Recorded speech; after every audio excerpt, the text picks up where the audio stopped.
কি রে, কোথায় যাচ্ছিস? মালয়েশিয়াতে স্টুডেন্ট ভিসা পেয়েছি, একটা ভালো কলেজে অ্যাডমিশন হয়েছে। কি বলিস? তুই তো সবে এসএসসি পাস করলি, আমি তো সেই কবে ডিগ্রি পাস করে চেষ্টা করছি, পাচ্ছি না। আমাদের এখানে ভিসা অফিস আছে না ভাই, বিশ্বস্ত ও নিশ্চয়তার সাথে বিভিন্ন দেশে ভিসা দিয়ে থাকে। ভিসা অফিস 100% নিশ্চয়তার সাথে মালয়েশিয়ার স্টুডেন্ট ভিসা দিয়ে থাকে। ভিসা হওয়ার আগে কোনো টাকা পয়সা নেয় না, কমপক্ষে এসএসসি পাস থাকলেই হয়। আর শুধু মালয়েশিয়ার স্টুডেন্ট ভিসা না, ইউকে, ইউএসএ, নিউজিল্যান্ড, সাইপ্রাস এসব দেশেরও ভিসা দিয়ে থাকে।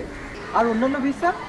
অবশ্যই ট্যুরিস্ট ভিসা, ওয়ার্কিং ভিসাও দিয়ে থাকে। তাই নাকি? এমন বিজ্ঞাপন তো অনেকেই দেখি, যদি টাকা পয়সা মার যায়। পলাশ ভাই, ভিসা অফিস আমাদের মাগুরাতে, টাকা মার যাওয়ার কোনো সম্ভাবনা নেই, নিশ্চিন্তে থাকতে পারেন। তাই নাকি? তাহলে আজই আমি আমার সকল কাগজপত্র ভিসা অফিসে জমা দিয়ে আসবো। এবার আমিও। তাহলে আসি ভাই, ভালো থাকবেন। ভিসা অফিস থাকতে ভয় কি বিদেশ যাইতে। যে কোনো ধরনের ভিসার জন্য আজই যোগাযোগ করুন visa office, Dhaka road, Magura. Visa পাওয়ার নিশ্চয়তায় আপনার বিশ্বস্ত প্রতিষ্ঠান।